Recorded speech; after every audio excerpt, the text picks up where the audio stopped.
The voice of Husker Nation is on the air. This is Hail Varsity Radio. Insight, opinion, expertise, along with the biggest names talking Nebraska sports. Join in with the show at 402-489-1240 or 1-800-825-5865. Now, here are your hosts, Chris Schmidt and Elijah Herbel. Welcome to it. Great to be with you. Midweek editions here. It's Hail Varsity. We're powered by Cornhead Lager, Chris Schmidt, Elijah Herbel, and you. Welcome to it. Can find and watch the show on the Hail Varsity YouTube channel. Stream us that way or on the Hail Varsity Radio Twitter feed at HVarsity Radio. Numbers to get in at 489-1240, 489-1240, or across the Hail Varsity Radio Network, 1-800-825-5865. Can email the show, Chris at hailvarsity.com, and also check out the show on the different platforms, KFOR, Facebook, and Twitter. And our friends in Omaha, AM 590, Omaha's ESPN, can check that Twitter feed out for the show as well. And our friends in Central Nebraska, 1460, 1550, Kearney, Hastings, Grand Island, and News Talk 900 in Columbus. So we are on the eve of what really makes the season feel spring-like. That is the Masters. Some of us love golf. Some of us have a love-hate with golf. We'll check in with PGA insider Chris Elgert in hour 2. Evan Bland. We'll talk some Big Red football, spring ball, and yes, Nebraska baseball, tough one down in Lawrence last night. We'll get there with Evan in an hour. Mike Babcock from Hail Varsity and Hurrdat Sports with us in about 15 minutes, and plenty of room for you. We need to figure out how to do either a patio show or a parking lot show when it's 73 and no wind. There's like 12 days of this a year in Nebraska, and the windows are drawn, not to be creepy or weird, just to keep the glare from happening in studio. But man, it's tough to be indoors, but we're happy to be doing it. 489-1240 to get in. How's your day? You had an adventure with your your roommate's dog? Did you have to play dog catcher like the scene in Friday? A little bit. Like Ice Cube's dad? A little bit. It was a case of a dog, which was a former rescue from a breeder, not like a puppy mill, but still like a moderate scale breeder. There's some trauma we've had to work through there. I should say my roommates had to work through it. I've been trying to keep my hands away because it's a real pain. That being said, today, before leaving for work, she decided that she did not want to leave the backyard after I let her out. And so she just sat there, come on, giant, come get me? In a way, yes. And then anytime first it started by standing at the back door saying, come on. And then she gets scared. And now she's in the corner of the backyard. I go, okay, I'll just go get the leash. And you'll get the leash. Now she's running away from you. Right. Not even like thinking it's a game, just in like, I'm not going inside. Catch me if you can. So I'm looking like an idiot running around my backyard trying to catch this dog. Treats don't work on her. Not a big fan of treats. Really? No. So like, I will offer her steak and she'll run away. It's you. No, it's her. Okay. Trust me, it's her. You've already worked this problem out in your head. If you toss a ball, it tends to just scare her. The only thing that really motivates her in life is chasing squirrels. And considering it's a great day for chasing squirrels. Beautiful day for chasing squirrels. I can see why she didn't want to come inside, but like unless I had a squirrel at the back door in my hands for her to chase after, she was not coming. Maybe you inside, should get a stuffed like toy squirrel. I'm not sure if it would work the same. I don't know. We'll see. It was an adventure. It took me like 15 minutes to finally get her inside, and that was just because I think she was tired and wanted water. So. Yeah. It wasn't you. She just said, you know what, I'm thirsty. Sterling Schmidt, our Bernedoodle puppy, he's fat. It's okay. He's awesome though. He's getting along. He still likes to bite. That's a family thing. That's not a me thing. And Junior tried to walk him last night, and he just went nuts on Junior because the last 2 times he's put his leash on, it's been a trip to the VET. for his puppy I like how you're shots. still spelling it on the air just in case Sterling's listening. Yeah. It's him and his dogs in the spare room, and I do turn the radio on for him, not to torment, but just to keep the German Shepherd from ripping up the unfinished part of the house. So, either you could say that's animal cruelty or just being a friendly voice for three dogs now. Pretty good topic of discussion. And credit where it's due, Evan Cohen with ESPN put this out here. It's Masters Week, and you've got two aging stars. You've got Tiger, you've got Phil. But on the grander scale, you have some aging studs. And you know what? As you get older as the sports fan, it's incredible to see guys come into a league or into a sport and then retire. Probably for you, Peyton Manning. Peyton Manning, I don't even remember coming into the league. Okay.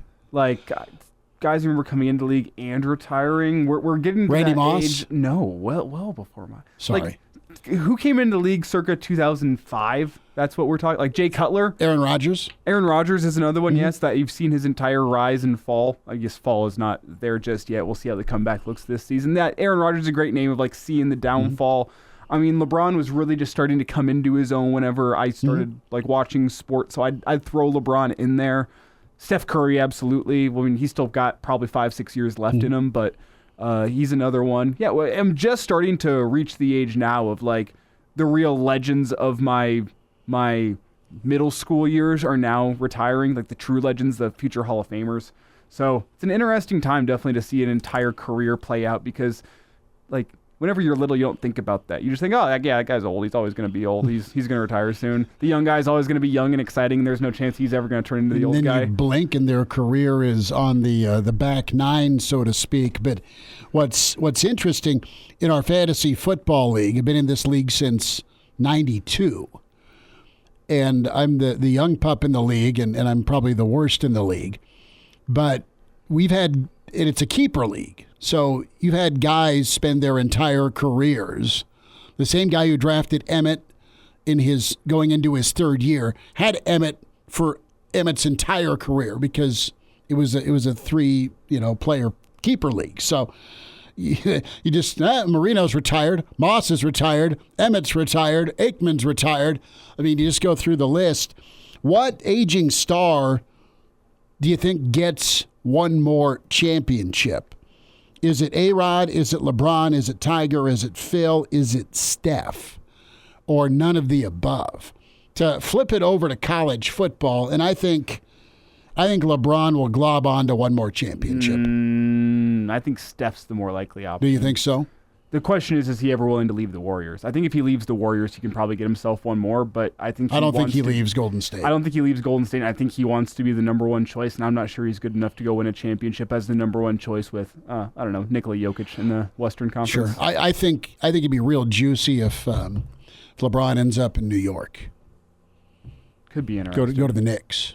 I think the problem is, I say this as a biased Nuggets fan, is LeBron and Steph would have to go through the Nuggets in order to make it to another championship. And I'm not sure they can do that. No, they can meet him, but they may not beat him. Yeah, that's what I'm saying. Right.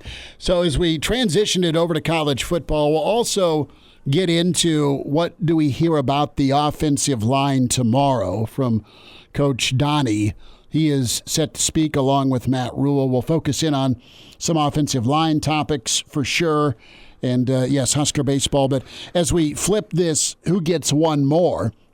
What blue blood in the world of college football do you think gets the next national championship in this expanded playoff era?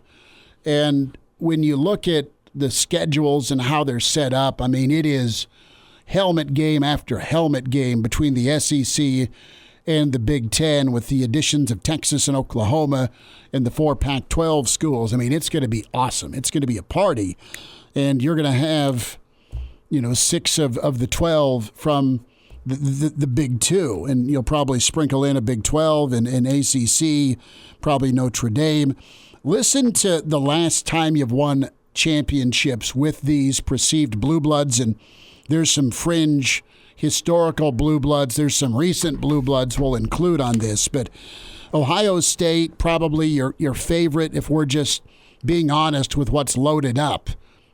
But yet, with Stroud, they didn't get one. They were great, and they still didn't get one because they couldn't get by Michigan. Michigan's the only blue blood that's checked off the list here recently. Well, and Georgia 2 years ago. Right. Georgia's blue blood? Georgia's been a good program, and they've got history, but they've always been an underachieving program till Kirby got there. With all the NFL talent and dudes and going to the league, and there's no reason it should have taken them 40-plus years since the Herschel Walker era to win a championship. They didn't. They had an 11 or 12-1 football team every year, Elijah, and they go 8-4. They play in the Gator Bowl against Nebraska. This isn't an adventure in who is a blue blood, so I don't want to get too deep into the woods here. I'm not doing that. But are we just going to say Georgia's not yet a blue blood? So I think you could make the argument similar to UConn after this year. I think you could make the argument that UConn in college basketball after this year is a solidified blue blood if they weren't before. I think we're getting close to that point with Georgia, where if they continue this little mini dynasty run they're on, they lock up a blue blood spot. A sleeping giant that woke up. Yeah, they're a traditional power, but they're ruling college football right now. So which to me puts them right on that line of blue blood if they're not already. Sure, and I think recency, yes. Yeah. Historically, they should have done better. But your blue blood programs. We were talking drought for a lot of proud teams. It's not that they've not been in it. There's been teams that have made the playoffs. There's been teams that have made the championship game. And you have Nebraska, 97's the last championship. Ohio State, 2014. Think about that. The Zeke team, the Bosa team, that's a decade. It may seem like yesterday, or maybe it doesn't to you. Oklahoma played for a lot of championships, but their only championship was the one that Stoops got in 2000. I mean, think about that. You're going on 24 years at Oklahoma. That's pretty shocking. Penn State, 1986. Now, they've had unbeaten seasons after that 86 championship. Notre Dame is 1988. Notre Dame's gone to the college football playoff a couple of times. They played for a championship in 12, but they haven't won one. USC's at a 20-year anniversary. Wow, it's been that long since Leinart and Bush? Yeah. Wow. They lost in 2005, but that's 19 years ago. That's Vince Young. Think about that Rose Bowl. As we get to Texas, Texas hasn't won one since 2005. Clemson, 2018, so they're subtly at 6 years now. Miami's 2001. Florida State's 2013 with Jameis. Michigan, you check them off, they're good. They just won it, but it had been since 97. Allegedly in this state. LSU's 2019, they're kind of a recent blue blood. They're one of those Georgia case studies of exactly. all the talent, but didn't get the payoff until they did. Tennessee, 1998. Auburn, 2011. And Bama, Captain Obvious, they haven't won one in 4 years, so they're freaking out down there in Tuscaloosa. 2020. I mean, it was the COVID year that they won it. They beat Ohio State. And not knowing what we know about DeBoer, how is that going to work in Bama? I'm going to throw Bama to the side for this conversation, similar to how I'm going to throw Michigan to the side. New coaches, I can't pick them with a new coach in a right frame of mind and say, yeah, they're most likely to win one. I mean, you look elsewhere. Texas is probably at the top of that list with what the type of talent they've been bringing in with Sarkisian. They have the talent, but they also have the funding. Yeah. I mean, right? And if we're talking, all right, who's going to get one more? Of these teams I mentioned, you've got transition at Bama. Do you get complacency or do you lose staff members at Georgia? People start rating Kirby's staff. So do they bounce back? Texas seems primed for a run. They were knocking on that door.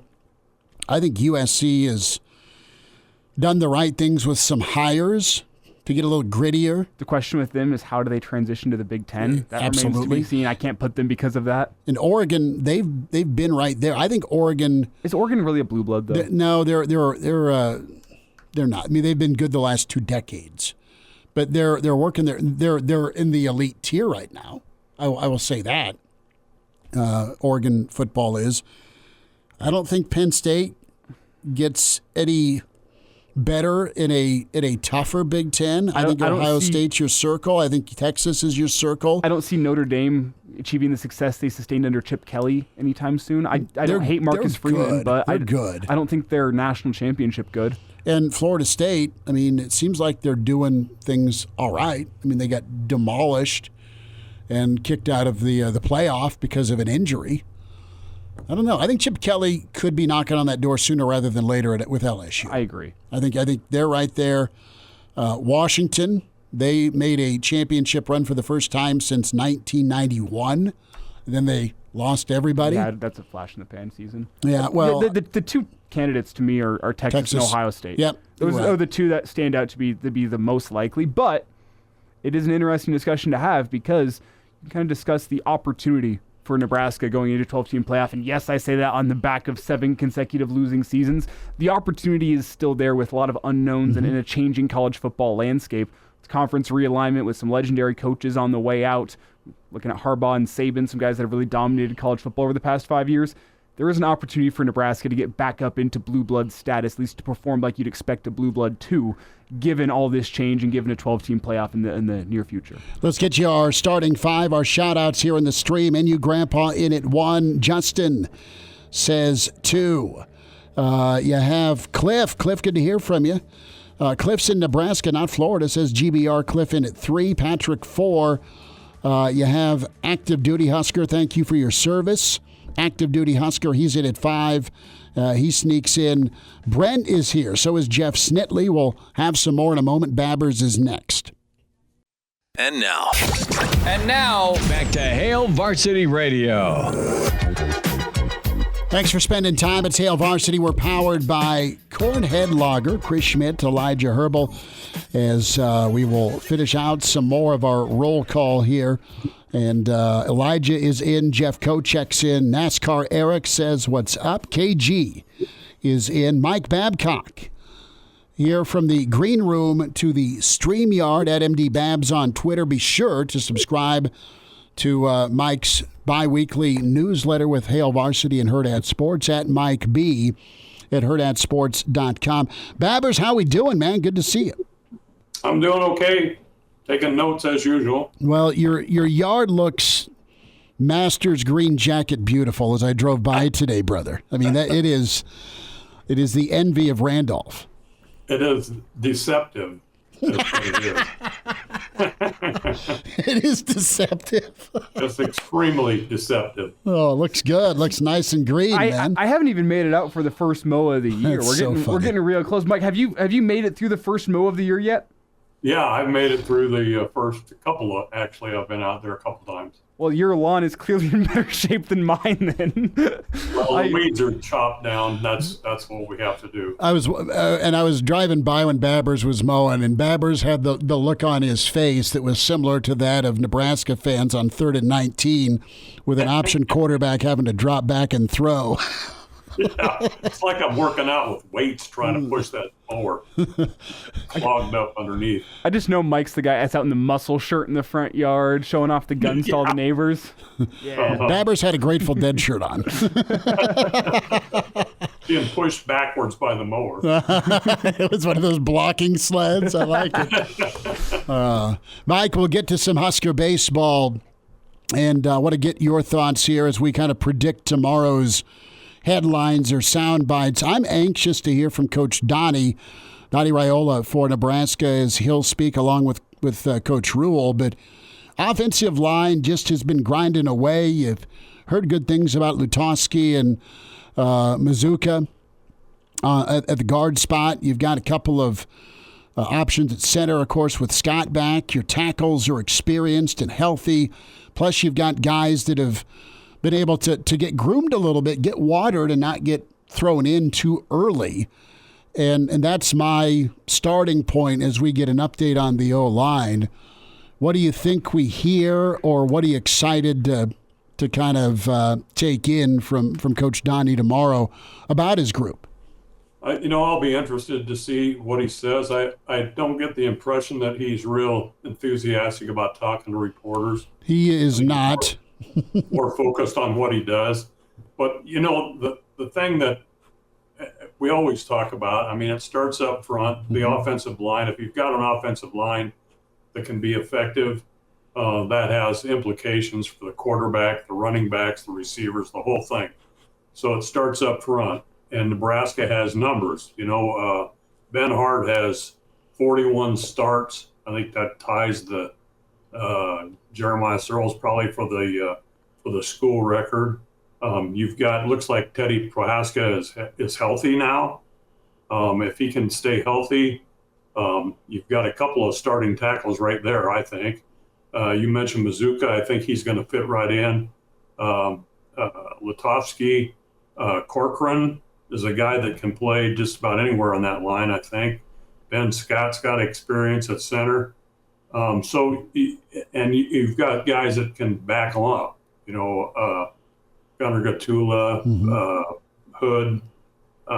There are other guys that I'm not thinking of here, but I'm going to be interested to see, like you said, what Coach Rhule has to say about these guys, because I believe that this can be a really good offensive line.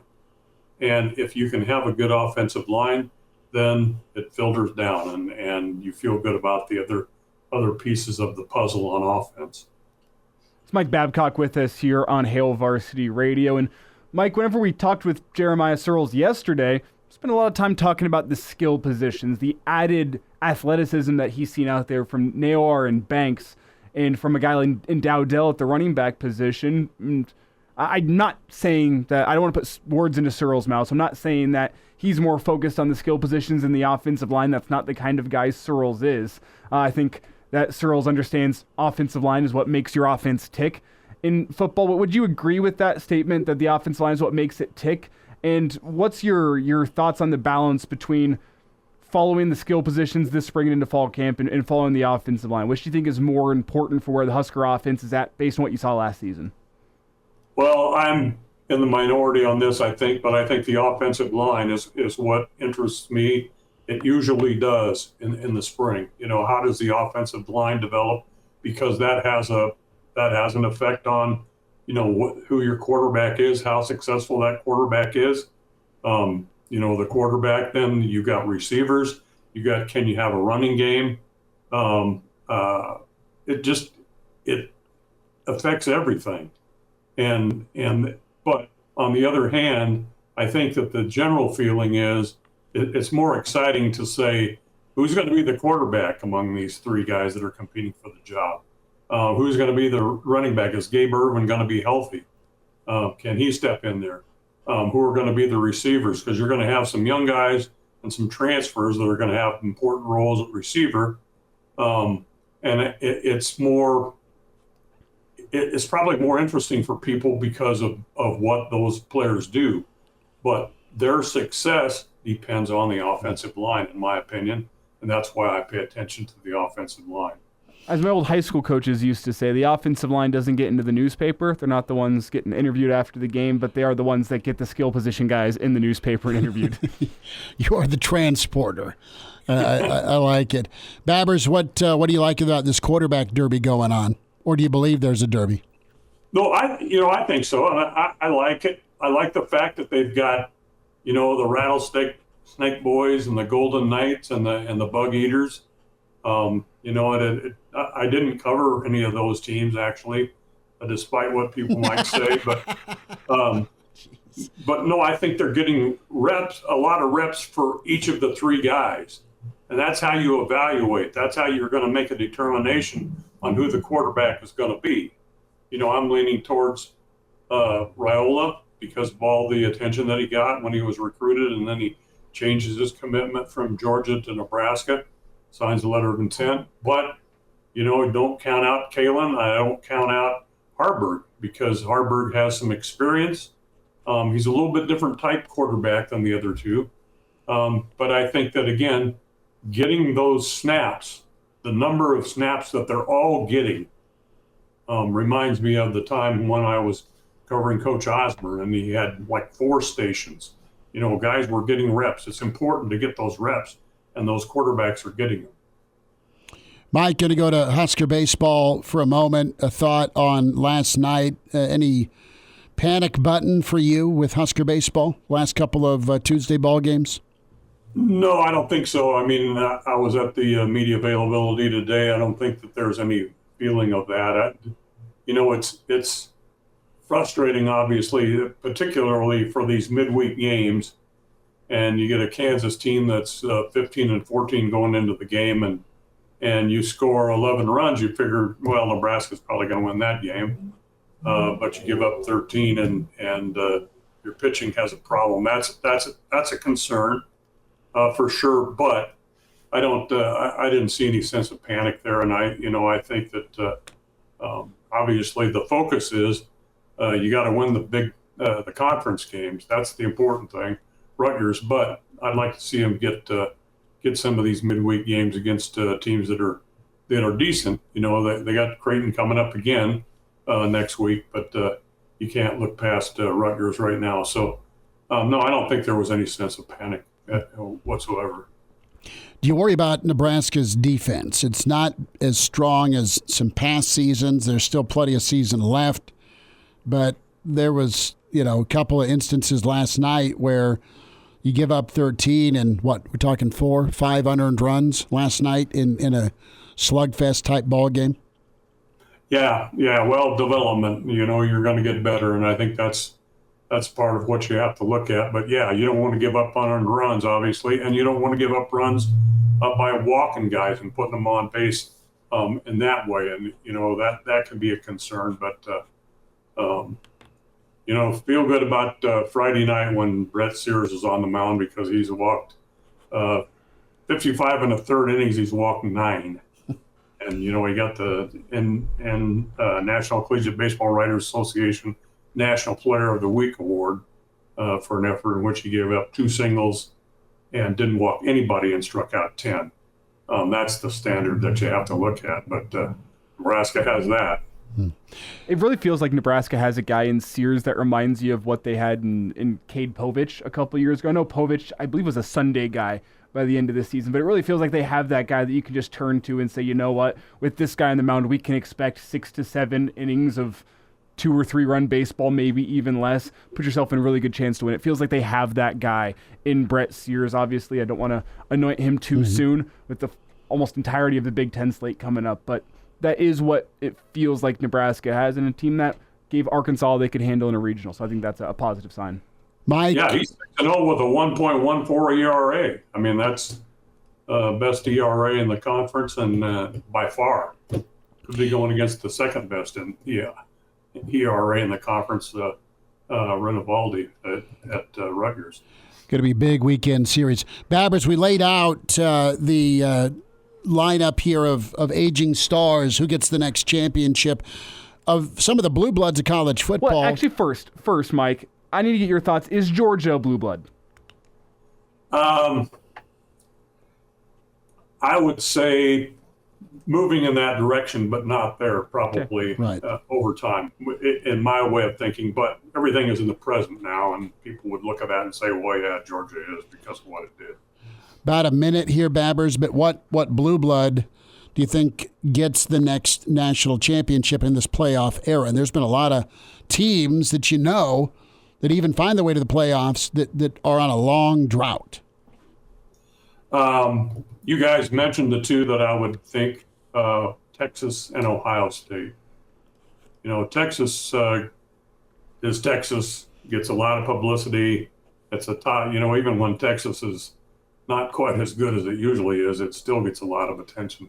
But I think either Texas or Ohio State gets a championship at some point, and probably I'm going to say Texas. If they don't, it's U-Haul time. It's free money to go away. Babbers, yeah, boy, there's a lot of money there. Both spots. Mike Babcock with Hail Varsity and Hurrdat Sports at MD Babs on Twitter. Babbers, we'll check in next week. Thank you much. Thanks, guys. There he is, Mike Babcock with us. Hail Varsity continues, powered by Cornhead Lager. And now, back to Hail Varsity Radio. Get to some of your comments here on the next blue blood to win a championship in reference to what aging great gets their next championship. Aaron Rodgers, LeBron James, Tiger, Phil, Steph. And we're pretty obvious here, but we think Texas and Ohio State pretty poised. Kind of gets to the question about, Nebraska and their ability to contend in this new era of college football, the new era of the playoff. But we're still in the infancy of the Rhule era. Excitement about year 2. 489-1240 to get in. Reminder about your friends with the NDOT Highway Safety Office. Use your seatbelt. It saves lives. It prevents injuries only if properly worn. Make it click. This message from the NDOT Highway Safety Office. Anonymous has chimed in on this, the next team to win it. Yeah, I screwed up in segment 1 and called Brian Kelly Chip Kelly. So no, you're good. I'll take the L on that one. No, you're fine. But Anonymous is onto something with Brian Kelly. LSU is super good, super talented. Do they find another quarterback after Daniels moves on to the NFL? But, hey, I could see Chip Kelly just wearing a purple or gold visor and not having to do too much and recruit. You get that OC thing going on, and it's can work wonders. Well, get Chip Kelly to LSU, and you got we'll call them the Kelly brothers. They're not, but you could kind of see it. They look a little similar in their build. Uh-huh. They kind of have the same body type. But we could make that happen, right? The Kelly brothers at LSU. It'd be kind of fun, even though they're not actually brothers. I don't think so. No. No, it's all right. But yeah, I think that sooner rather than later. And we'll see what kind of impact Chip Kelly has in that Ohio State offense. What he can do with Will Howard. That's going to be a really, really interesting experiment of Will Howard. He was good at Kansas State. What does he do with just the boatload of wide receiver talent that Ohio State has year after year after year? This year it's Jeremiah Smith. Is that the guy's name? That's come in and really wowed at Ohio State, the freshman wide receiver. So they've got another future top 10 wide receiver waiting in the wings at Ohio State. So that's just awesome for the Big Ten. Well, they just kind of print it there. Tiger Shark Diver chimes in. He says his grandmother lives in Austin, Texas, and Texas has more money than 34 countries. I don't doubt it. You wonder if A&M is going to be on the radar. Do they get it right with Elko? Do they figure things out? They've recruited at a high level. They've not retained at a high level. This gets to a story and part of the mailbag / questionnaire with The Athletic that came out earlier today. And it's a pretty good question, and I think it fits to Nebraska when we talk about teams that are poised to make their next championship run. College football recruiting rankings, which Power 4 schools have the most potential? And I know we do a ton on Nebraska football. Our show has been that flavor for a long time. But I feel as good about Nebraska recruiting now as I do going back to the Callahan era. And just before there are boos from the stream, I think the evaluation part of the Callahan era was not wrong. There's a lot of guys that came into Lincoln, be it almost a 5-star in Sioux, that turned out to be as good as advertised with the right coaching, to a Roy Halou, okay? Roy was fantastic. You had 3 to 4 guys drafted, a Slawdaddy, Slauson, right? On the offensive line that played a lot of years in the NFL. As Moonbot 7's yelling boo to me, so is Montana Husker fan. But I think the evaluation part by Rhule is up there. He knows the obvious 4 and 5 stars that are there, but you got to be able to see through the weeds on that 3-star, and he's done that at previous stops. I think he can do it at Nebraska. I think he's done it at Nebraska. Can I say, I think you're on the right track because of what he showed at Baylor and at Temple and through one recruiting class at Nebraska. But can I also pump the brakes and say we've only seen one recruiting class at Nebraska? Like, you know what I haven't seen, though? I haven't seen a mass exodus. Yet. But even if you do, I mean, you've got guys staying. That's encouraging to me versus the first opportunity to bolt for the door. But like there's been wins. You're gonna have some attrition. I get it. The amount of freshmen that you got on the field last year, that's a win. Getting Dylan Raiola in the doors and on campus, that's a win. I am going to pump the brakes on that, though, until I see development, until I see Dylan Raiola actually on the field, until I see these guys that, yeah, they look good in their first year at Nebraska. Can they turn themselves into first and second round draft picks? That's what I'll wait and see, because the recruiting can be good. As you talked about with Callahan, the recruiting is good, but the results aren't good.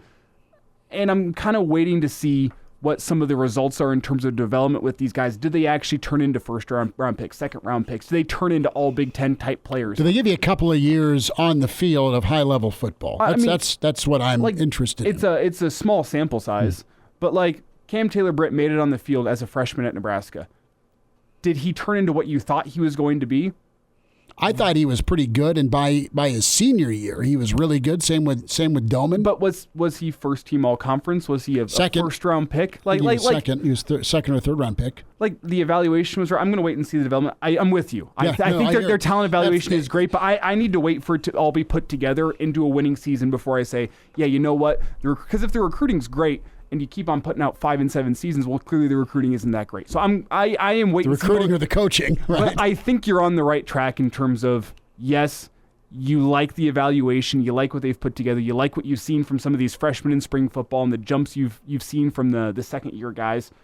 I am just not ready to anoint it just yet. Sure. No, I'm getting closer, but I'm still probably a season to 2 seasons away from being able to say, you know what, I'm comfortable. I trust the recruiting. I'm ready to go over that line in the sand just because of the fact you saw young guys get developed, and they came in with a high level of talent already. They were good enough to get on the field and find a role, specifically on the defensive side of the ball with a new bunch of coaches and a new coordinator.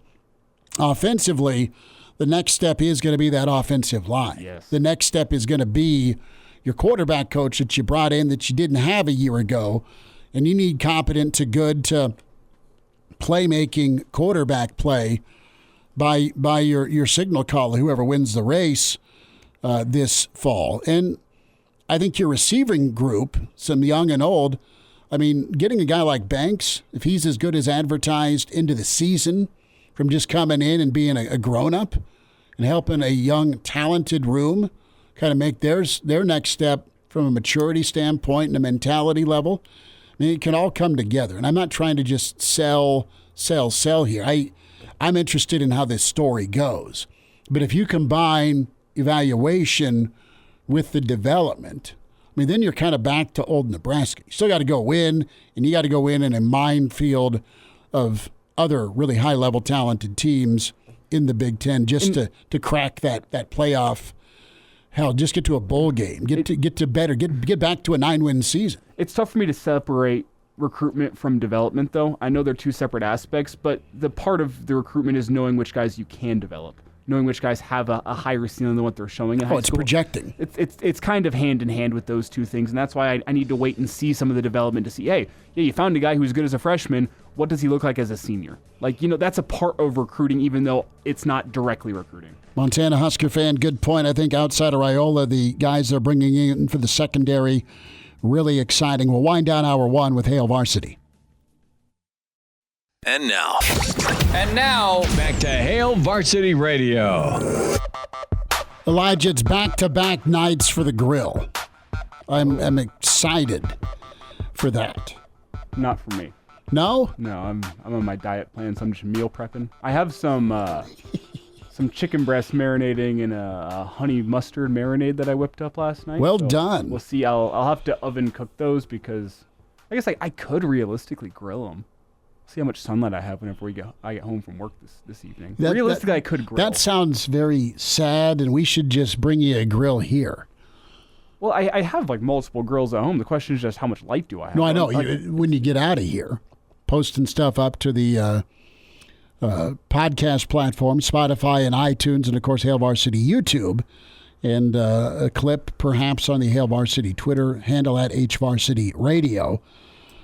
The behind-the-scenes work incredible by one Elijah Herbel at Herbal Essence on Twitter. It mostly involves, for the people on the stream, I'll open up the door.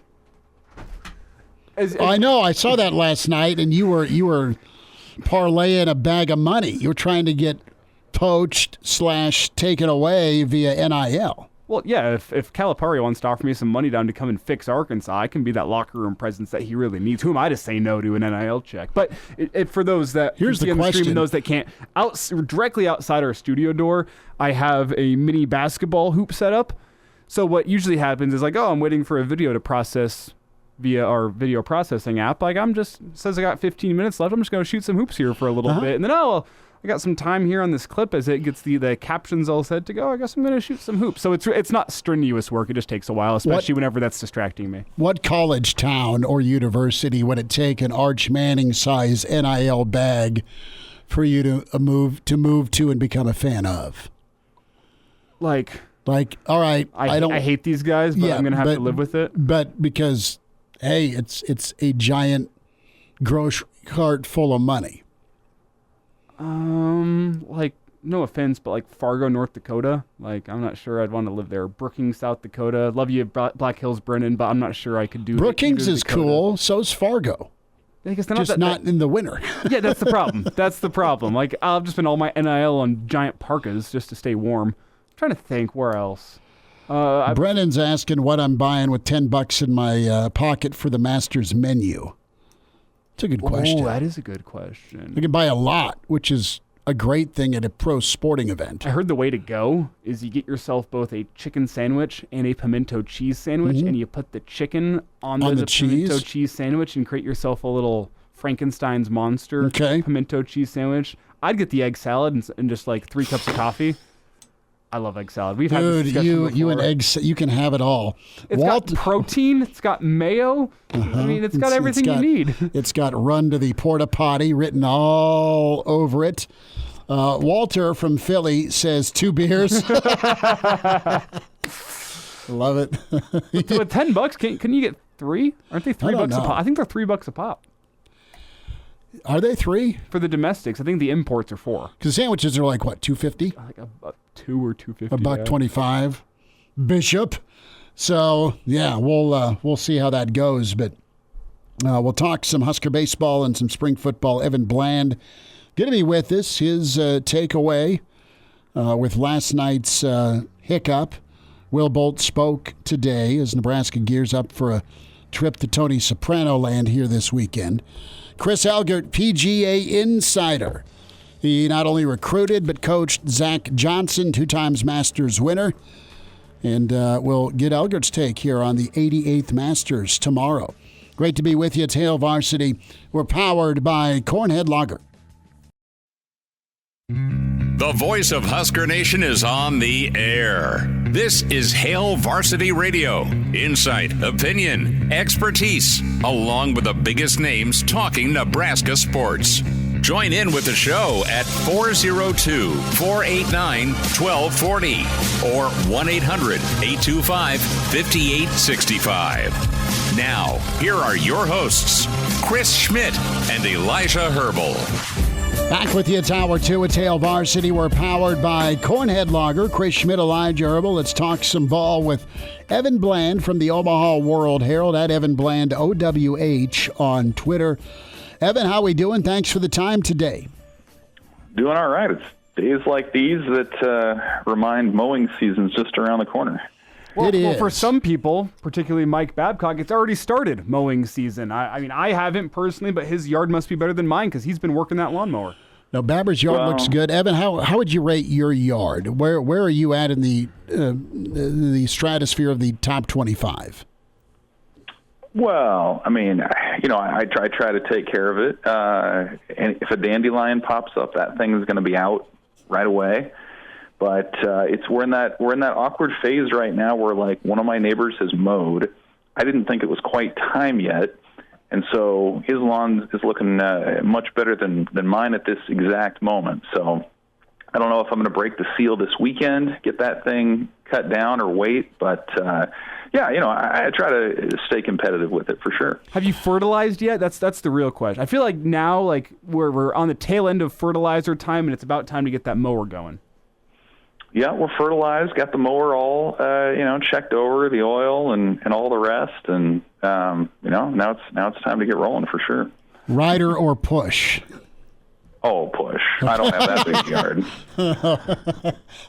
As Evan's tone scoffs at me, you have to ask.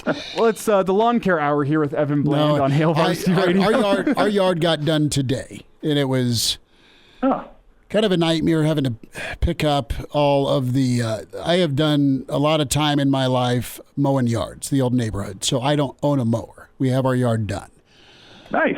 Okay. So that's life goals for me. I didn't realize that was your situation. That's something for me to aspire to. Well, everyone around the state scoffs. But I have 75 toys and squeaky balls in the backyard for the German Shepherd, so it's a minefield. Front yard looks incredible. Backyard doesn't matter, and it's not because of the mowing. The mowing's fine, but as my kid put it, it looks like the area of New Mexico after they tested the atomic bomb because of 3 big dogs. So it is what it is.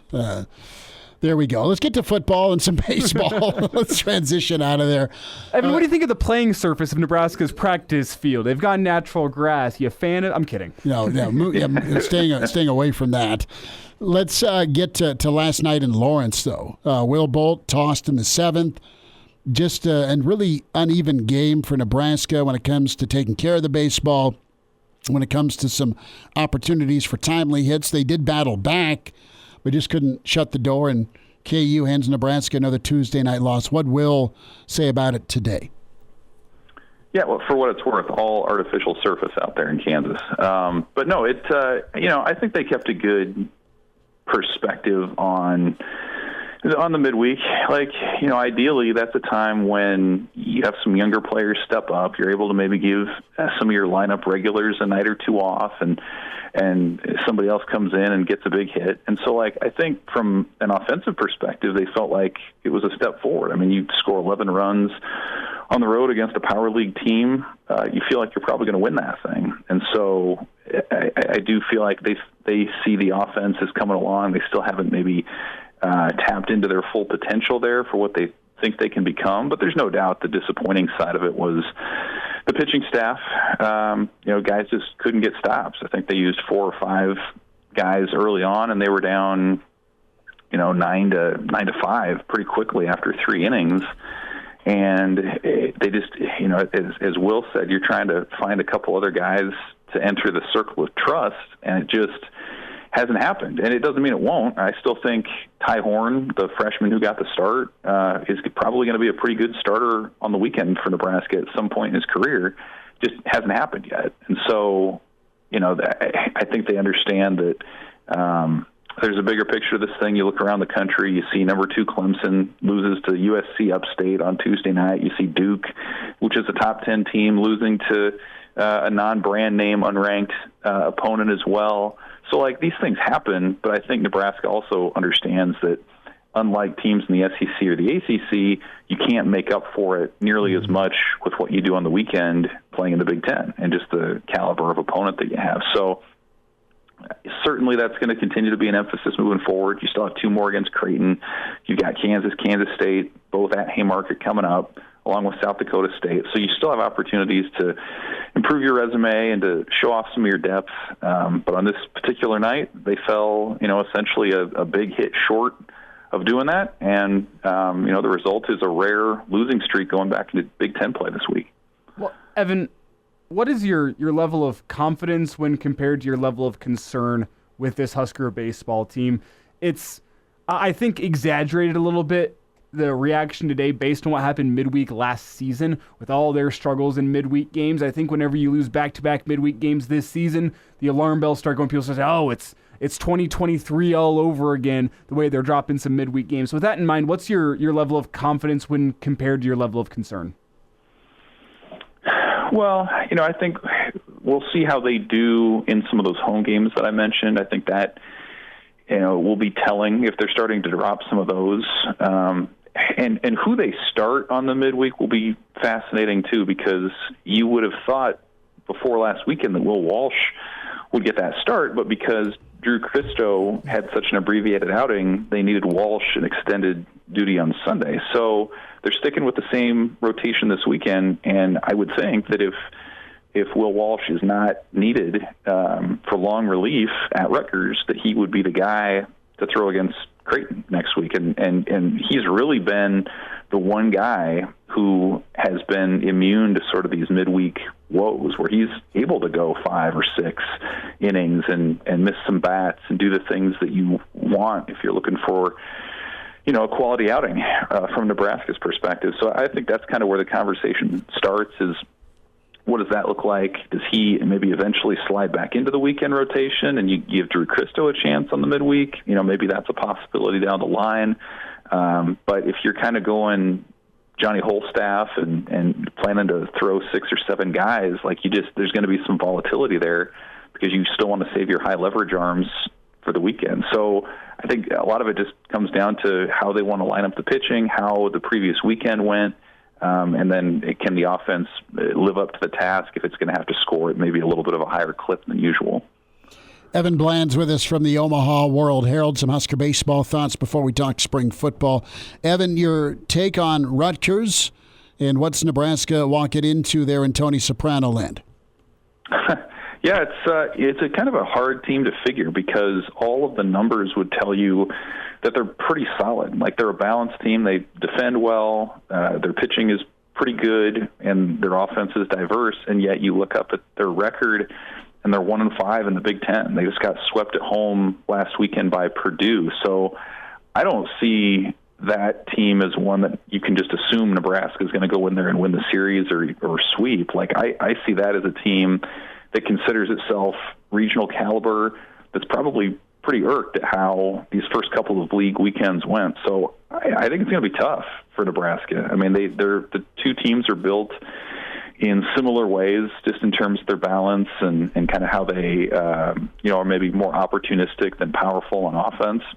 And then, you think about the recent history with these teams where you go back to 21 when Nebraska, very similar to now, actually, they were ranked, they were in that conversation to be a regional host, and Rutgers sweeps them away and kind of takes the wind out of that sail. And so, what does Nebraska do this time around against a team that would be a quad 1 win for them from an RPI perspective? So I think it'll be a good battle.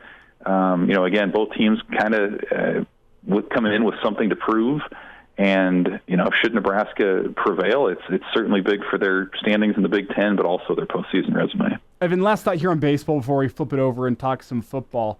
As you look at the next couple of weekends, it's Rutgers on the road, and then you have Creighton midweek at home, Maryland at home, Kansas in a midweek at home, and then a home series against Iowa as well, a total of 11 games. In your mind, the next 11 games define this Husker baseball season, with it likely being the 3 best teams you'll face in the Big Ten, another chance at Creighton at home, and another chance against Kansas at home. Is this the defining stretch of the season? Yeah. I mean, it is until the next one, right? Like, Rutgers, I think, is right up there. Maryland has been, I think, flashing as a quality team. Iowa, it's hard to say. Their pitching has really been a letdown. They kind of give off a lot of Nebraska 2022 vibes in terms of the letdown they've had this season. I still think the Indiana series, which is the last regular season home series, in mid-May, could end up being really important for them. But yeah, I mean, they're on the road this week, but they've got that home stretch coming up, and Haymarket Park, I mean, it makes a difference. It makes a difference with its natural surface. I think the more you see them travel around the league, you see kind of how the field plays differently, so that's an advantage. And then certainly it seems like every weekend you hear opposing coaches and players say that the crowds make a difference because they just don't play in front of 4,000 to 5,000 people the way Nebraska does every weekend. So it's absolutely a chance for Nebraska to make some hay. And that's, you talk about just kind of postseason goals. It starts with winning those weekends. If you win every conference weekend, history would tell you're probably going to win the league by the end of the thing. So certainly it's a big stretch for them. I think they've gotten a lot of their pitching figured out, and if they could hit their stride a little bit more offensively, they're probably right where they want to be. Evan, thought with Nebraska spring football, we'll hear from Coach Donnie tomorrow. We'll hear from Rhule tomorrow. Quarterbacks not long ago and earlier this week, we heard from Coach Foley, which was good, and Coach Cooper. A lot of versatility in that secondary. What position group are you mainly focused on? Is it quarterbacks, or is there somewhere else you're kind of keeping an eye on?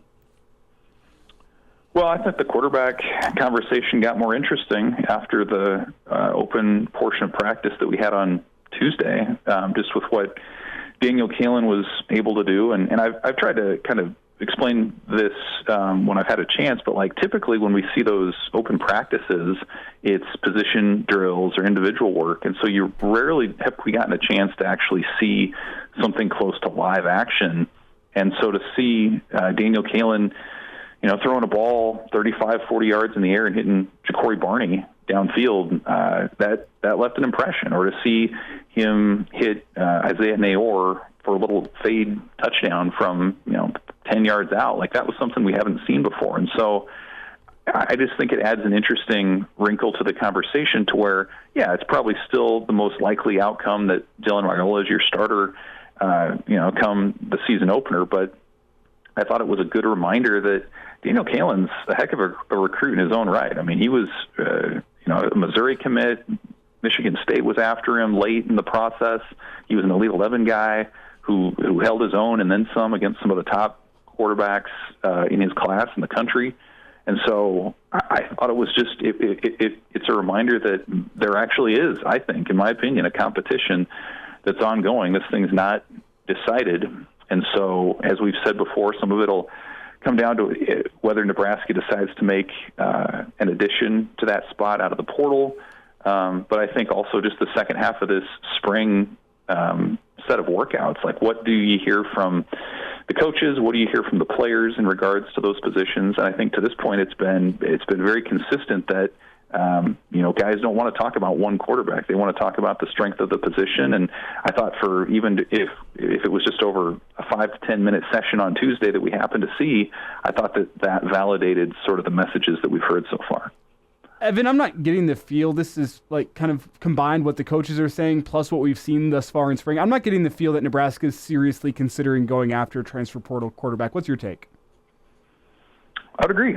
And I don't know that was a given at all, 6 weeks ago. I think they genuinely were curious to see what they had because there's only so much that you can evaluate in terms of mat drills or off the field leadership and things like those are important, but it's also important to know how fast your guy can process a defense or how they can lead when adversity hits on the field or just their accuracy level. And so I think you got to take Matt Rhule at his word last week when he said that the quarterbacks are ahead of where maybe he even expected or hoped that they would be.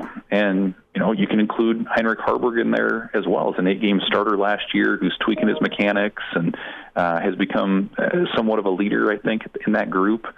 And then, you add on top of that as well the spring league that they've had, which has given each of those 3 scholarship quarterbacks a chance to lead their own offense, to get a ton of reps, right? That continues to be an ongoing theme. So, I think as of this moment, I would be surprised if they decided to get back into there just because of how much they were investing in these 3 scholarship quarterbacks that they have and what they've seen so far. Evan, as you look at Nebraska on the recruiting front, interested to see your take on how things are shaping up. Rhule spends a lot of time, we got about 90 seconds here, talking about just the love of getting kids here so they can watch practice and check that out, opposed to maybe the buzz and the pomp and circumstance of a game day.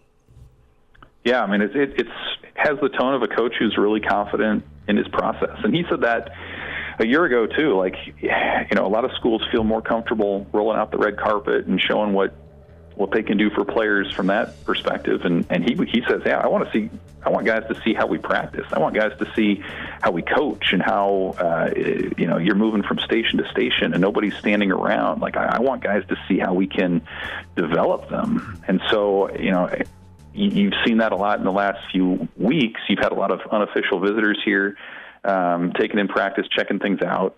And now you're getting to the point in the schedule where the official visits will start. Certainly you'll see a bunch for the spring game and then into the summer.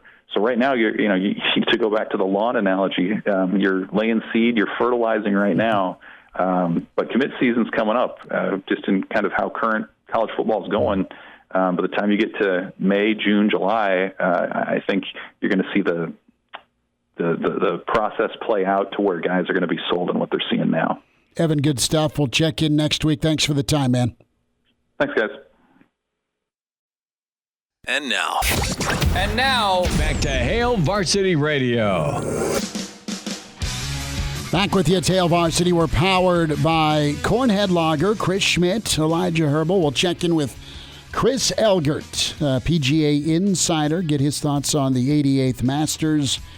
Coming up, Augusta, we'll see if weather plays a nasty factor the first couple of days or if things are going to be okay. I love this time of year with the weather cooperating.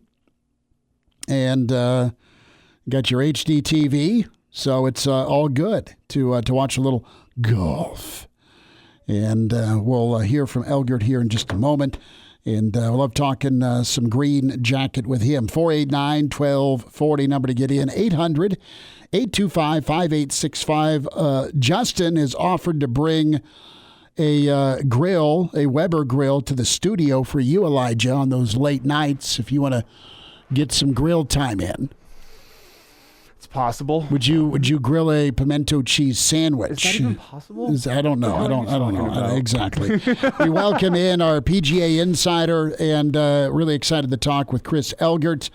And, of course, Chris coached and has known Augusta for a long time. Zach Johnson in the green jacket fitting.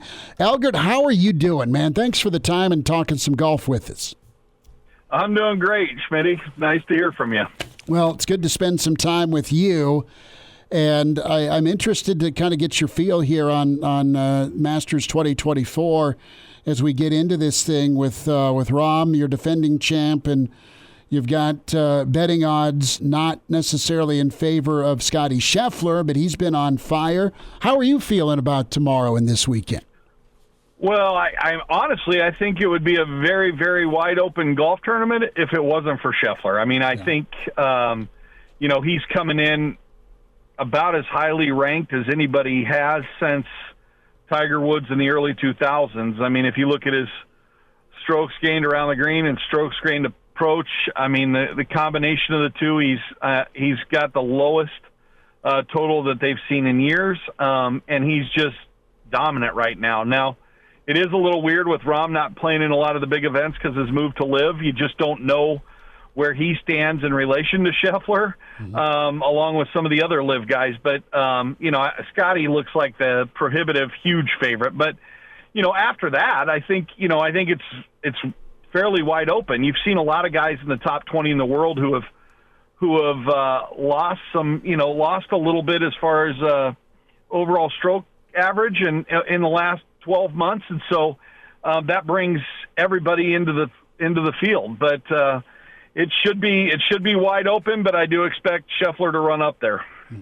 Interesting little tidbit here, Chris, as we talk with Chris Elgert, some Masters thoughts. The Masters getting rolling tomorrow. Scheffler's obviously been dominant, but if you look at the history of the Masters, we had both Danny Willett and Sergio Garcia win the Masters with bib number 89 at the Masters. You get your bibs based on when you arrive. This year, Rory arrives last. He gets bib number 89. He actually didn't arrive at Augusta until Tuesday. Do you like Rory? The history would say maybe he's got a shot to win it based on that bib number. Yeah, I like him. I mean, he's been playing. His form's been pretty good as of late. I just don't know how much mental scar tissue there is there, I expect him to play well because he has been hitting it well, but if he gets in the lead, it'll be interesting to see what he does. I mean, there's a lot of pressure. If he stays in the top 10 or top 5, day by day by day, it's going to just get more and more and more with him trying to close out the Grand Slam and win the 4th major and win the Masters, where he's had opportunity to be 4. It's going to be interesting to watch, but he obviously is playing well. He's obviously one of the greatest players to ever play our game. And so I do believe that, that if he's there and he's playing and he's in form, I mean, he's got a shot to win. Chris Elgert, PGA Insider with us, Hail Varsity Radio. So Tiger, and we had this question a little bit earlier. We kind of related it to college football blue bloods, but what aging star is likely to get one more? We talked Aaron Rodgers, Steph Curry, Phil, Tiger, LeBron. How about Tiger and Phil this weekend? Different spots in their career health-wise, but I don't know, Elgert. You got a little giddy up? Any feel on Tiger or Phil to mesmerize one more time? No, I don't. Honestly, I mean, Phil's game has been non-existent, and Tiger hasn't played golf. So, I mean, with the weather coming in tomorrow, it looks like tomorrow's going to be shortened. Looks like they're going to get some storms overnight, and probably it's not going to clear off until 2:00 tomorrow. So that means, if they wait tee time-wise to not go until afternoon, guys in like Tiger's draw are not going to touch the golf course tomorrow. That means, you throw them out on Friday trying to play 36 on a 7,600-yard golf course up and down those hills. I just don't see it. He's the greatest player I've ever seen, and he's got more talent. And if there's anybody in the world that could do it, it would be him. I just think that's a significant long shot. Well, give me your thoughts here as we talk some long shots. Any guys that we're not talking about right now that you think by the time Saturday rolls around, maybe they're in the top 10, maybe they're in a place to do some moving on move-in day and give themselves a chance to be in that final pairing on Sunday? Any guys that you think, you know what, maybe they're not getting as much love as they should? Well, I think the game of golf has gotten so strong that, there's guys down at the bottom of the list that are either new to the game or new to the tour, or even like a Wyndham Clark playing in his first Masters, a first-time Masters, hasn't been a first-time champion since Fuzzy Zeller in 79, but Wyndham Clark's got a lot of game. So, he's a guy who I think will play well this week. But, as far as the guys way down the list, I can see a guy obviously Ricky Fowler won the par 3 today, but I could see a guy like a Ricky Fowler or a Patrick Reed or somebody along those lines kind of getting their name back in the spotlight. But guys that are unheard of, or like a Keegan Bradley who's played well in the last 12 months, but of guys that haven't been heard from, I'd say like a Nick Dunlap or an Austin Eckroat. Austin Eckroat's a hell of a player. He's way down the list. Nobody's really familiar with him unless you're really following the game of golf. Those would be the guys, but there's tons of players like you said, Nick Dunlap, Cam Davis, guys who can really hit, Minwoo Lee, guys who have the game to go around that golf course and hit it in a manner that that they can compete if they make the putts. Chris Elgert's with us, Hail Varsity Radio. Chris, you coached and recruited and have been with Zach Johnson, 2007 Masters champ, 2015 Open champ. I want to go back to that Masters weekend with Zach, and as you've talked with him and you've seen his career be incredible, did he ever share with you just his feel going into that weekend, just the vibe he had going in when he came out wearing that green jacket? Yeah, we've talked about it a lot of times. He was playing really well at that time, and honestly, he caught a break. Like I mentioned earlier, the golf course now is, they're going to play at 7,600 yards. For 60 years, that golf course was 6,900. So it's a big boy ballpark right now, and Zach, at 48 years old, doesn't have much of a chance this week. But, in 2007, that was a 6,900-yard golf course, and that year specifically, the weather was awful. It was in the 50s, and it blew, and it was a tough week. And so from that standpoint, I think there was an advantage for Zach because he was such a great putter at that time. His game was in a good spot. It didn't demand a ton of yardage off the tee. He was accurate. He was, and he's got those skills that obviously got him the jacket. But, it was a remarkable week. It was so early in his career that we never knew that he was going to, that something like that was going to happen. And I still talking about it today, 17 years later, the hair on my arm stands up. So it was a pretty incredible experience. I want to go and talk a little bit closer to home, not just Zach, but you have two great kids, Elgert, that I've had a chance to kind of watch. And How are things with golf in the Elgert family? Let's brag about the kids for a second. Well, it's going good. It's going great. Bella is just returning to the golf course, actually. She had a little minor wrist surgery this spring, but she's verbally committed to go play at Drake, which is the home of Zach Johnson, so that's kind of interesting. I didn't get involved in the recruiting side of it, but she looked at Nebraska and Creighton and a few others, but chose Drake over the relationship with the coach and the team, and Zach was proud of that and happy about it. So, unfortunately, like I told Zach, as I said, well, now that I'm a fundraiser for the women's golf program at Drake University, guess who my first call is going to be to?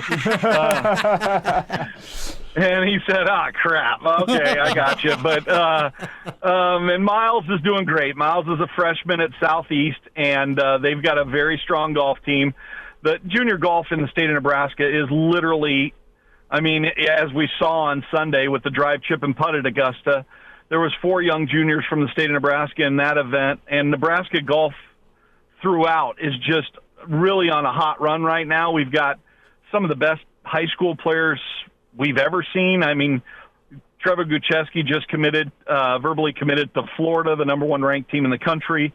Obviously, Luke, his brother's playing at Iowa State. We've got Jackson. We've got Thomas Bryson. I mean, the list goes on and on. There's just so many good Division I players. Miles is hanging in there. He recently finished 5th this week over at Norfolk Country Club. He's playing the 2 or 3 man, but it's going to be a heck of a battle between Prep and West Side and Southeast for the state title. I think it could come down to the last shot. Mm-hmm. Chris, before we get you out of here, need to get your thoughts. Is there anything on the grill for Masters Sunday? You got any food in the works? Any drink concoctions? What's the Masters Sunday plan? Help me out here because I'm still trying to craft my menu. Yeah, well, I'll be having some beers for sure, but I'm definitely some barbecue, and I'm definitely some transfusions with Tito's. But so those will be consumed at a high level on Sunday. Well, that'll be good. We'll bring some reinforcements, Chris. Chris Elgert, PGA Insider, with us here on Hail Varsity Radio. Elgert, you're awesome, man. Great insight as always, and best to you and your fam. Thanks for the time today. You bet. Anytime. Take care. There he is, Chris Elgert, with us here on Hail Varsity, talking Masters, and great, of course, connection with Zach Johnson and coached him at Drake. It was awesome to hear Elgert talk about that green jacket run that Zach went on and laid out his thoughts. He isn't wrong. We'll have some betting thoughts tomorrow with Danny Burke on where you might need to slide your picks here. We'll wind down a Wednesday edition of Jock Doc's on the way with Hail Varsity. And now, back to Hail Varsity Radio. Back into it, it's Hail Varsity, powered by Cornhead Lager, Chris Schmidt, Elijah Herbel. Time for a Jock Doc Wednesday with Nebraska Orthopedic Center. Dr. Brandon Seifert's with us. Dr. Brandon, you got your green jacket handy? The green jacket is ready. It's hard to make that transition, though, after such great basketball the last couple of seasons. Kind of been a little basketball withdrawal, I think. Well, it's a little easier whenever you see the kind of weather we've had in Lincoln this week. I know you're spending a little bit of time of your workday outside. I'm jealous. But with this weather, it does finally start to feel like Masters weather. Yeah, it really does. I was just thinking about that yesterday, thinking about how awesome it is. Of course, it usually is not awesome here, and then you look and watch the TV, you're like, wow, I want to kind of transport myself down there. We have all made that purchase for the extra large HD TV, so we feel like we're in Augusta. I mean, it's just HD 4K, 5K beauty. We'll stick with the green theme. 2 teams donned in plenty of green when it comes to payroll and unicolors. The Celtics and the Bucks in action last night. A big-time scare, Dr. Brandon, for our topic today, and that's the Greek freak. Giannis had to be helped off by his mates. At first, he thought it was a left Achilles tear. Not the case, but it was a left calf strain, something fierce. And Dr. Brandon, let's spend a minute here on that fine line between Achilles and what feels like an Achilles that's truly a calf strain. Yeah, absolutely. And so these are quite common, and fortunately, I see these more in our younger athletes. So as you don't have to go through kind of the big ordeal of the whole Achilles issue. But we do see these a lot, and typically where we see them is as you think about that Achilles anatomy. We've talked about this before the show. So obviously, Achilles tendon hooks into the back part of your heel, your calcaneus, really thick kind of tendinous structure, and then as you travel up that Achilles, it basically transitions into the muscles that it supports. And so there's kind of two main muscle structures there. You think of your calf muscles, which is composed of kind of the inside-outside version. So the gastrocnemius would be the muscle groups. We have a medial, the inside, and the lateral version of that. Then you also have the soleus underneath of that, and it all comes together in this confluence to form the Achilles. And so where we see most of the damage occurs is that Achilles comes up off of the heel of the calcaneus, and it starts to mesh and fan out into the muscular portion. And that junction there is kind of the weak spot, if you will. It's called the musculotendinous junction, where that tendon's starting to mesh into the muscle. And that typically is where we see most of these injuries in our young athletes, as opposed to like kind of that straight-on, tear right through the Achilles tendon itself. And so what happens here is that kind of those fibers of the muscle starts to peel away a little bit from the tendinous structure. You still have that whole structure still attached and intact, but you've got these kind of areas where it's kind of pulled away, and that's where you typically will have the diagnosis of like a calf strain. But kind of two different things. There's the calf strain, which is purely kind of in the muscle itself. It's typically how I think of like a traditional calf strain. And then there's this injury where basically the tendinous portion of that Achilles bonds with the muscle, and that's kind of a different area. And I think it's important because the generic kind of calf strain, more muscular piece, I think tends to heal faster, as opposed to kind of where that Achilles comes into the muscle itself. It's kind of two different areas. I think the recovery is a bit different, and I think the recovery in terms of the rehab part's a bit different too. Dr. Britton, I think everyone kind of went to the Achilles because it's been this sounds wrong to say, but it's been the flavor of the day in sports injuries for about the past 6 months, from Aaron Rodgers, Dre Greenlaw, Quan Alexander, Kirk Cousins. Just feel like everyone's been tearing an Achilles left and right. And is there any reason for that? Is there any changes that you've seen recently in how athletes are getting themselves ready for a season, or am I just crazy here? Is this a normal amount of Achilles tears that we've had within the past about 6 months? Yeah, that's a great question. I haven't seen kind of those overall statistics that are out there, whether there's kind of an uptick in this. I wouldn't say that I've seen an uptick kind of here locally in our sports community. Nationally, some of it, definitely goes with, if it's somebody that's really kind of well-known that has this injury, then obviously we all know about it. And it might just be that it's impacted more of the kind of starting lineup people. But I wonder if it's also, had an impact on those that aren't in the starting lineup, right? Has it changed those trends? So I don't know the answer. That's a good question. It'd be hard to put something physiologically in there in terms of why are we seeing more here, unless we maybe have some deeper insight into about, hey, are we using some different supplements?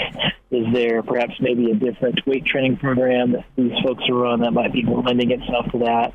And could it even be, what's going on with kind of the training and rest phase program that these folks are doing, and could that be part of it? So you kind of look at those three areas. We've talked before about, some things that predispose patients to, especially young athletes, injuries to the Achilles, and that's kind of some medications. Like, for example, there's a group of antibiotics you can use called fluoroquinolones. The most common one of those is called ciprofloxacin or Cipro. And that can actually cause some weakening kind of where the tendon hooks into the bone, and we'll see actually an increased rate of Achilles injuries, tendon injuries, while being on that medicine. So we do have to be careful with that. I haven't got any history that, he was on that, but that is something to think of or keep in mind in these scenarios. Dr. Brandon Seifert's with us at Jock Doc Wednesday, Nebraska Orthopedic Center. We're talking Giannis and this calf strain. Dr. Brandon, let's talk return to play. The Bucks are the 2 seed in the East, 3 games remaining in the regular season. And, what is a fair turnaround for somebody as, well-built and in shape as Giannis? It could be dicey, I guess, is what I'm getting to, if he's not full strength and back in the flow of things here for this first round. Yeah, absolutely. Especially that first round that's, just around the corner. So, the issue there would be right away with these, typically, depending on how sore they are, we'll put them into a walking boot. So they're in the walking boot just to rest during the day. You want to definitely get them started into an early kind of stretching and kind of a muscular firing kind of protocol, just so they don't get so stiff. And so he's already kind of hitting that protocol. And then usually they're out of the boot within a week or two. Again, it all depends on the severity of this, which they didn't necessarily say. Since it took him to the level of an MRI, you might wonder if maybe this is more significant for him. So maybe he's looking at anywhere from a 4 to 6 week return. But they really try to push the envelope. Maybe he's back in 2 to 3 weeks, which is pushing pretty hard. But again, without seeing that MRI scan, it's a bit speculative at this point. But I do think that in the next 6 week window is very reasonable. What about re-injury probability if he comes back too quick? Yeah, absolutely. I think for these, that's really a big risk, and a lot like kind of the hamstring injury as well. It's really kind of pretty easy to retweak these. And again, the kind of retweak that you have is just kind of on a spectrum where a little retweak, feel good in a day or two, you're kind of back, versus you can have another kind of almost full-blown event where it knocks you out for another 4 to 6 weeks. So that's really hard, especially, again, when you're really pushing the envelope. Because he said, what's kind of a normal time change to recover where you have plenty of time to get better, not having to worry about rushing back. Maybe it's the off-season. Maybe this is somebody you hold out for 8 to 12 weeks. So, Dr. Brandon, to wrap here, about 30 seconds, this doesn't seem to be an injury where you can just do some pain prevention methods. You can't do any shots to that area and get a guy ready to play with that re-injury risk? Yeah, exactly. You don't want to use any steroids here. You could think about something a little experimental.